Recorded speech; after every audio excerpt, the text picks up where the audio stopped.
એમ કે કરોડો રૂપિયાનો બંગલો હોય, મોટી મહેલાત હોય, પણ કદાચ સંતનું પગલું, તે સંતની ચરણ રજ ન પડી હોય, જ્યાં ભગવાનનું નામ ન હોય, રામનું નામ ન હોય, તો મહાપુરુષો સંતોએ ભૂમિને શમશાન જેવી ગણી. એટલે આપણે જેના મંડપ નીચે બેઠા છે, કદાચ જેના નામનો ભોજન જમ્યા છે ને, તો જો વસૂલ ન કરીએ ને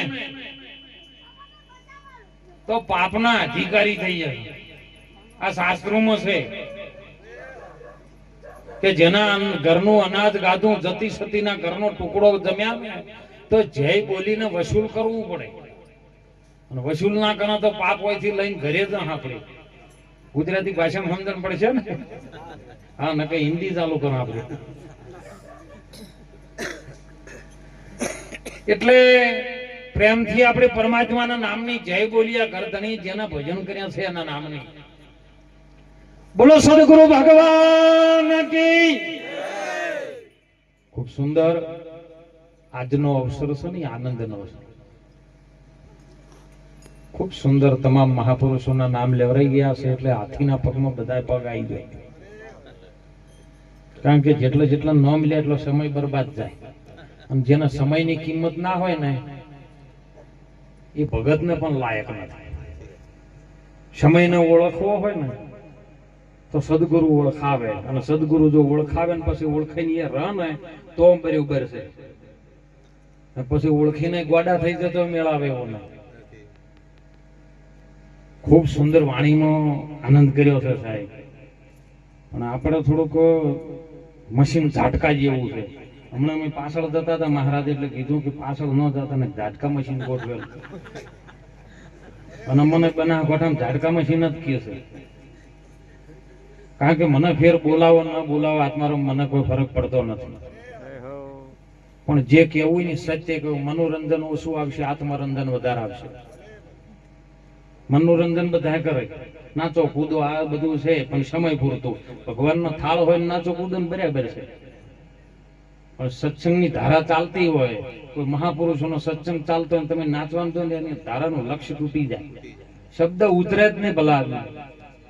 એટલે ખૂબ આનંદથી લક્ષ્ય રાખજો. ગુરુ મહારાજના સંતોના વાણીના શબ્દો છે, મારું કોઈ એમાં છે નહીં. કારણ કે વાણી રે વાણી, આ તો મારા સદગુરુની વાણી. જીવતો મને પરણાવીને પાવે મુવા ઘર માણી. ઘર મર્યા પછી મહાપુરુષોની વાત એવી છે સાહેબ, આ સંતો મહાપુરુષો રાત દિવસ ઉજાગરો કરીને જેને જાગરણમાં પરિવર્તન કરવા માટે સંતો એવું કહે છે કે તું તને ઓળખી લે. કેવી રીતનું ઓળખવો? જેમ જેમ છૂટવાનો ઉદ્ધમ કરે એમ તો આ જીવ બમણો બંધાય. આપ બળેથી છૂટે નહીં અને છોડાવે કોઈ સદગુરુ રાય.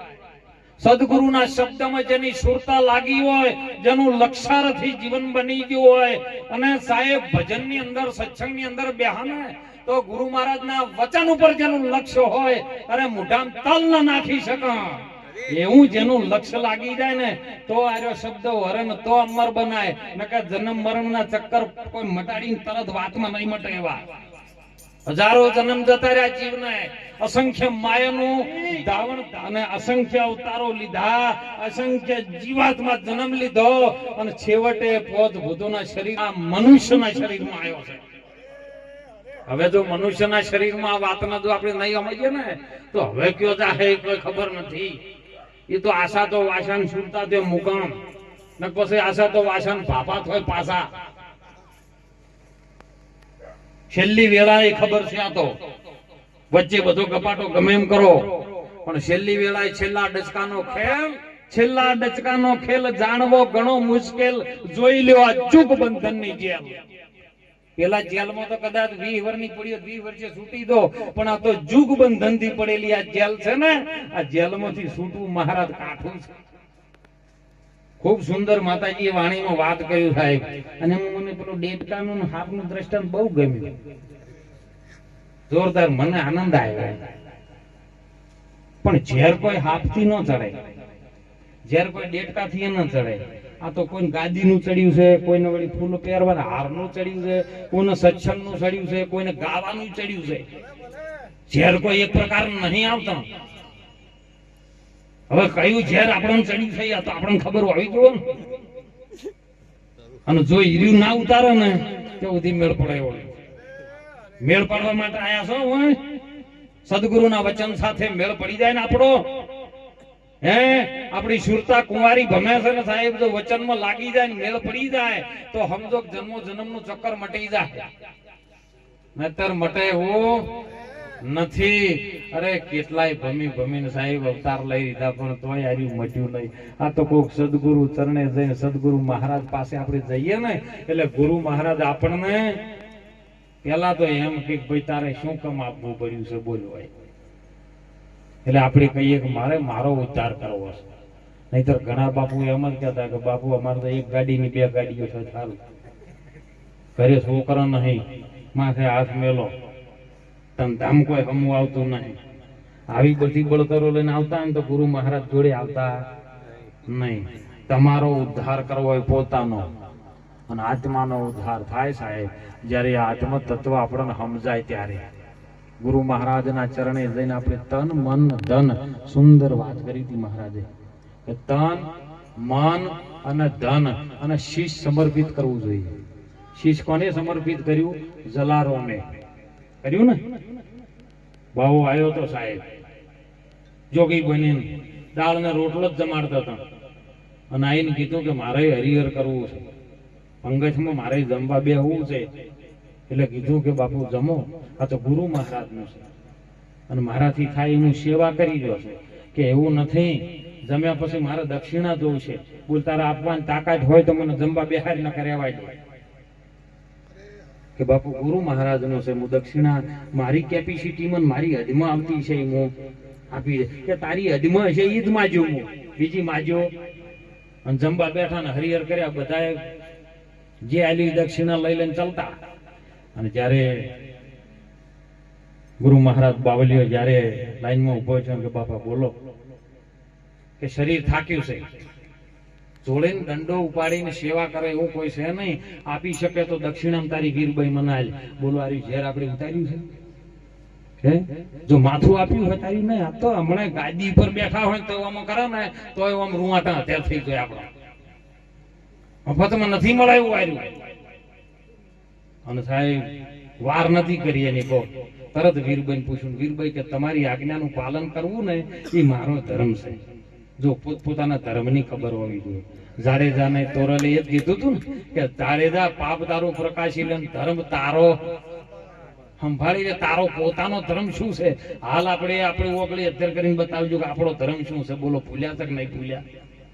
ખૂબ સુંદર વાત કરી કે લાઈનમાં બધા છે પણ મોણા લાઈનમાં છે હે બધા ધર્મ ની અંદર પણ માણસ ધર્મ ની અંદર નથી સાહેબ. અને માણસ જ ધર્મ ભૂલ્યો છે ને એટલે આવા સંતો સાહેબ ઉજાગરા કરી અને જાગરણમાં પરિવર્તન લાવી અને જીવને જગાડી ધર્મના માર્ગે લઈ જાય. ધર્મ પોતાનો સ્વધર્મ નિજ ધર્મ જેને અનાદિનો ધર્મ કહો મહાધર્મ કહો જે કોઈ એકનો એક જ વાત એકની એક પણ જેમ જેમ સમય આવે એમ પરિવર્તન થાય. અને એટલા માટે સંતો જગાડી જાગતા પહેલા મહાપુરુષો કે પોતે પોતાના અજવાળાને જાગી લેજો.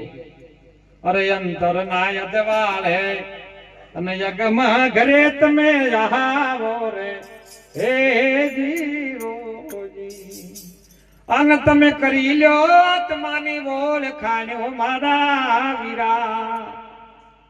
ગુરુના પાવલિયા તમે ધોઈને પીવો રે એ જીવોજી. ગુરુના પાવલિયા એટલે એવું નહીં. ગુરુનું પેલું ચરણ આપણે જોવું પડે. ગુરુનું ચરણ કયું? આપણે ગુરુના ચરણની વાત કરીએ ને એટલે મહારાજ બધા પગ ઉઘાડો કરીને પછી ટીલા કરીને ઈર્યું ધોરીને પીવરાવે. ઈ ચરણ નથી સાહેબ. તમે દેહને તો નાબૂદ કર્યો છે હે. ગુરુ મહારાજના ચરણે જ્ઞાન તાણ શરીર તો તમે નાબૂદ કર્યું છે તો પછી અંગોઠા ધોરાવાનું શું આવે છે આપણે હે? કયું ચરણ સાહેબ? ગુરુ મહારાજનું. અને એના ઉપર જો ઈરો ધોઈને પીવે ને તો જ અમર બને કે બને એવી વાત છે. ગુરુ મહારાજનું ચરણ કઈક અલગ છે સાહેબ. મહાપુરુષોનું વેદાંતની અંદર લેજો કારણ કે આપણું પ્રમાણ એકલાનું ન ચાલે. જે ઘરે તમારે મર્યા પછી જવું છે એ ઘરને તમે જીવતા જુઓ નહીતર મર્યા પછી મુક્તિ માંગશો તો કાળા ઘરનો છે કૂવો. એમાં એક વચન છે દીવો, એને સંત મતથી તમે સેવો.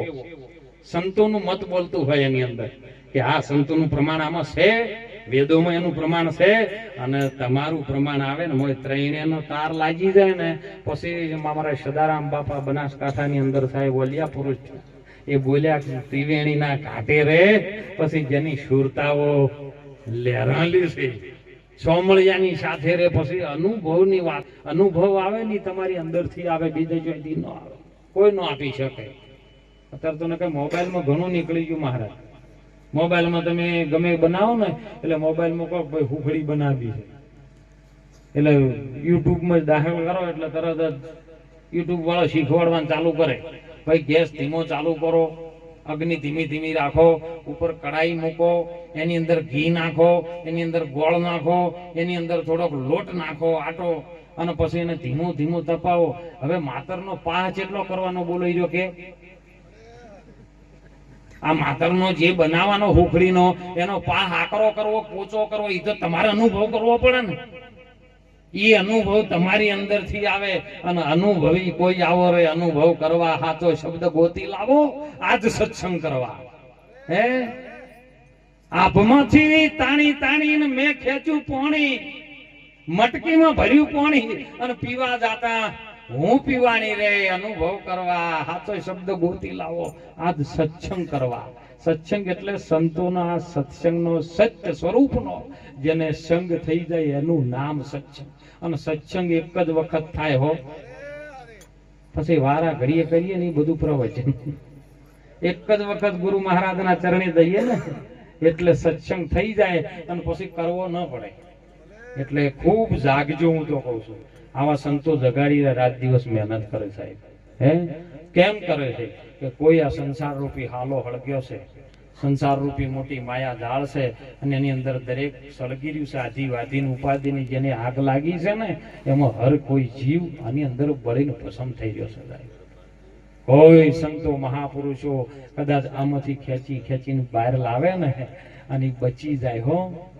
જે બચવા માટેની કોઈ બારી છે, એક જ બારી છે કે સદગુરુના ચરણે જઈને જેમ છે એમ વાતને તું સમજી લે. કારણ કે ખૂબ વાત કરી કૃષ્ણ ભગવાનની સાહેબ, જેને આપણી ભારત ભૂમિમાં એક ગીતા એવો ગ્રંથ આપી અને હજારો જીવોનો ઉજાગર કરી નાખ્યો. એ ગીતા, અને એ ગીતાની અંદર સ્પષ્ટ પદે લખ્યું છે ભગવાન કૃષ્ણએ સાહેબ કે જો કદાચ ગુરુ મહારાજના વચનો પર શબ્દમાં જો કદાચ શિષ્ય લક્ષ્ય રાખે ને તો શિષ્ય શિષ્ય ના રહે, ગુરુ ગુરુ ના રહે. જો આપણે હજી ગુરુ એમ છે એવું હોય ને તો હજી આર્યું ઝેર માતાજી ઉતર્યું નહીં. એવું હજી મારો આ શિષ્ય છે ને હું એનો ગુરુ છું ને એવું હજી જો આપણામાં હોય ને તો હજી ગુરુનું ઝેર છે ને શિષ્યનું મોય મોય. એટલે ગુરુ એક ડાલ પર તો પંછી બેઠન, કોણ ગુરુ પસ કોણ ચેલા, ચેલા કી કરણી ચેલા, ગુરુ કી કરણી ગુરુ. અરે હંસલા તો ઉડી જાય. બસ સુંદરાવો મંડપ હતો ને એટલે સેવારામ બાપા બોલ્યા, હમણાં કીધું કે બધું દેખાય છે આપણે નક્કી થાય છે. હે દેખાય છે એ બધું અદ્રશ્ય થઈ જાય. દેખાય છે તે અદ્રશ્ય થશે ને જેમ થશે ગુજરી મેળા. તેરો સંગાથી તુજે એકલો પાછળ હે જમકા ડેરા. તારો સંગાથી કોણ તો તારો એકલો જ. હે તું જ એકલો છે, તારો સંગાથી બીજો કોઈ છે? અરે તું જ ગુરુ ને તું જ ચેલો. હે ના પીસે મૂળ ને પવન વેલા, જો ગરજી રહ્યો છે એ ગુરુ ને હોકળે છે ચેલો. પણ એ સાક્ષી સ્વરૂપની વાત. પણ સાક્ષી સ્વરૂપમાં જયારે તમે આપણે બધા જઈએ ને એટલે તેઓ પણ શબ્દ આવતો નથી, બોલી શકાય એવું નથી સાહેબ. એ નિર્વાણ પદની ગુરુની પદની ભૂમિકા છે. સીધું જ આપણે જકણ લઈએ. હું તો કહું છું કે આ ટોપીનો કલર જેવો લખો, જવાબ આપતા રહેજો હો. કારણ કે આપણે સંતોના વચ્ચે આપણે જેમ છે ને એમ આપણે જો કદાચ સમજણમાં આવી જાય ને તો આપણું કલ્યાણ થઈ જાય. આ ટોપીનો કલર જેવો કહો તો ખરી, આગ ના તો ગપૂત મારો. ટોપીનો કલર જ નહીં બાપુ, કાપડનો કલર છે. પણ આ બધે કોઈ ગુરુમુખી છે જ નહીં મહારાજ. ટોપીનો કલર છે ખરો? કાપડનો કલર છે ટોપી. અને કાપડે આપણને દેખાય ખરું? ના બોલો જીબાથીઓનો કાપડ કાઢી શકે કહો તો જીબાથીઓનો ટોપી કાઢી શકે અને જીબાથીઓનો કલર કાઢી શકે બોલો ઈ પદ ગુરુ મહારાજ નું છે અને ઈ પદ ઉપર અવાક્ય પદ છે જે નિર્વાણી પદ છે નિરાત મહારાજે કીધું સાહેબ જેને નિરાત ધારા ચલાવી અને અત્યારે ચાલે છે સાહેબ એ નિરાત ધારા ઉપર આપણે હશું તો સાચા નિરાત મહારાજના નકર વચ્ચે બધું ગપમાં આપણે અને ઈ પદ અવાક્ય પદ છે તે પણ ભૂમિકા શબ્દની આવતી નથી સાહેબ શબ્દ અતીત બની જાય કારણ કે અમારા કાકોશી ની અંદર એક મહારાજ અમરસિંહ છાકી બાપુ બોલ્યા તું આમાં માયાનો વિભાજન અને શેષ વધે તે ઈશ્વર છે શબ્દમાં છે પણ શબ્દ નહીં શબ્દમાં છે પણ શબ્દ જેમ તલમાં તેલ છે સાહેબ પણ તલ એ તેલ નહીં આપણે મહેલામાં રહેતા હોય ને આપણું ઘર છે આપણે ઘરમાં શરીર રહે પણ ઘર તમે નહીં એવી વાત ફૂલમાં સુગંધ છે પણ સુગંધી ફૂલ નહીં બોલો દૂધમાં ઘી ખરું ખોટું ખરો ડાયરેક્ટ દીવો થાય ખરો બસ એટલા માટે આ સદગુરુની જરૂર પડે આવા સંતોની જરૂર પડે કે ત્યાં કણ સાસના રૂપી સોટાનો એક સંગ જો કદાચ દૂધમાં ભળી જાય તો દૂધ 1000 લીટર હોય ને એને ફાડીને જમાઈ નાખે શું નાખે પેલું ફાડી નાખે હો ખટાશમાં છાશની જાય દૂધમાં એટલે દૂધને ફાડી નાખે એમ ગુરુ મહારાજનો સત્સંગ રૂપી જે વિવેક વિચારનો એક શબ્દ જો કદાચ આપણા જીવનમાં લક્ષ્યાર્થ જેમ છે એમ ઠેરાય ને તો સાહેબ આ શરીરને ફાડી નાખે ને પછી જમાવે જોમી જાય પછી ઢેપું થઈ જાય અને જેની જોમી છે જુઓ સ્ટેજ ઉપર મજા કરે હે આ તો જેનું જોમ્યું છે એની વાત છે જમાવવું હોય તો પગ કરવું અને ગુરુ ચરણે રહીને થાય એવું છે ને કે બીજે કોઈ થાય નથી અને જોમી ગયા પછી રવાયો ફરે ચાર પોખા વાળો ધર્મ અર્થ કામ અને મોક્ષ નો અને છાશ અલગ પડે એના કૂચા અલગ પડે અને તત્વ તરીને બહાર આવે હો ડાબી ભક્તિ કરો પતાળ મન પ્રગટ થાય આકાશ ડાબી દુબી પછી કોઈની ન રહે એ તો કસ્તુરી કેરી સુવાસ તમે પિંડો બસ મોખણનો દબાવો ને તો એ સાહેબ તરીને બહાર આવે હોય ડૂબાય નહીં એમ તરીને સંસાર સાગરના મંથન કરી નિત્યાસન કરી મનન કરી અને આવા સંતો આપણને તત્વ ખેંચીને બહાર લાવે તું જ તત્વ રૂપે છે હે પણ તત્વ નહીં કારણ કે જોધલગીરે વાત કરી હો તબલજી હારો છે એટલે અડધી વાણી બોલે આપણે વધારે નહીં બોલે